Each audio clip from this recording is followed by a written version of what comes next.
Hello everyone, welcome to the presentation of our large application practicum mini project, that is the GPS route analyzer.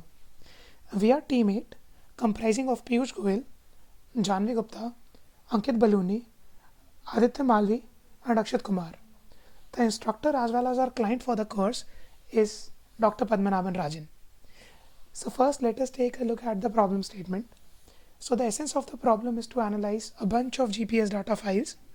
These GPS data files actually provide us information about the rights of a athlete or a cyclist. So given a bunch of these files, we need to determine how many times a particular route was taken, as well as we at least need to generate stats including time taken, speed, elevation, etc. So without further delay, let us look at the GUI of our application.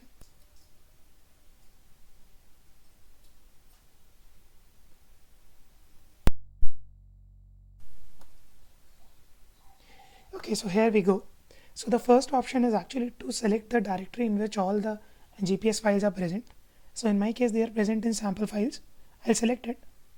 It asks me to start processing, and you can see the status flag is turned on, showing that the processing is being started. So it actually takes a couple of minutes. So we'll just come back after the processing is done. Okay, so most of the files have been completed. And here the status has come as processed. So you can see that we have generated 3 groups. So let me explain you how the grouping is being done. So we have actually grouped the rights that are having the same start and end point. So here you can see the group 1 includes the rights that are having a point close to 31.7825 latitude and longitude as 76.996. Similarly, the group 2 and group 3 are grouped. There is no group 4, so it is not being shown in this particular directory. Again, like the latitude and longitude will not match exactly for the rights, so we have kept an error, you can say a threshold. So if the distance between the starting points is below that threshold, they are grouped together. So also there are some general stats that are generated over here. The first one includes the distance versus date. So you can see at a particular date what is the distance that is being traveled by the rider. So you can see that in the initial years he is traveling a distance close to 12 kilometers, that is decreasing to 6 kilometers in the upcoming years. Similarly, you can see the speed versus date graph as well. Again, so this graph conveys important information that the speed of the rider is increasing in the second half. We can also see like this is the part where the distance of the ride was less, so maybe the rider is not exhausted and the average speed is increased in those particular intervals. So whatever be the reason, the rider can analyze his performance. Now here comes the interesting part. And now there are 3 groups having different number of rides, so I can select whichever group I want to retrieve information about. Again, now the importance of third point is actually to resolve ambiguity. So say you have a start point A and an end point B. Between those 2 points you can have multiple routes. So this third point is actually inputted by the user, that is expected to resolve the ambiguity. So I am just entering the starting point as there is no ambiguity in this case.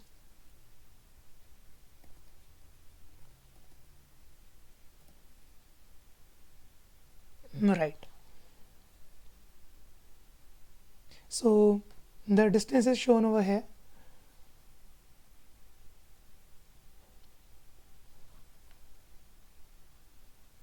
The processing is done and these are the stats generated. So the first stat is actually the route length. It would be fixed because between the same starting and ending point the route length is fixed, and that's why there is no distance versus date graph in this particular stat. Again, there is elevated path. This is actually important because especially in hilly areas like Mandi, traveling against the gravity also emphasizes a lot more about the endurance of the rider.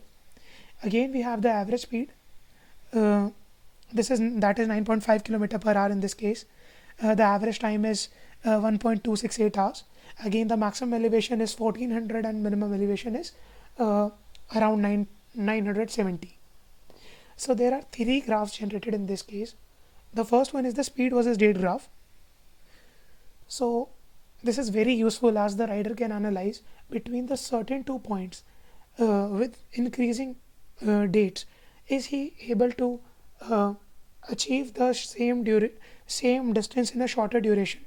So this graph should ideally decrease along time if the rider is making a positive progress. Uh, Again, there is a graph between time and date that is actually the inverse of the previous graph. But in case the rider wants to see this, he can also view this. Again, we have an elevation speed versus date graph. So as I mentioned, uh, riding against the gravity emphasizes more about the endurance of the rider, and he can check his. We can see like with the increasing days, the time taken by him is actually reducing. So that is actually a positive sign for the rider. So these are actually the stats which are generated currently by the Release 1 GPS route analyzer. We hope like we fulfilled at least the initial points. So now moving on to the future goals of the project. So the first and very important target is actually to improve the GUI and migrate to better tool. So the important need to migrate to a better tool and GUI is actually to customize the UI based on the number of groups. So you can see like in the current interface, we are assuming the number of groups to be 4.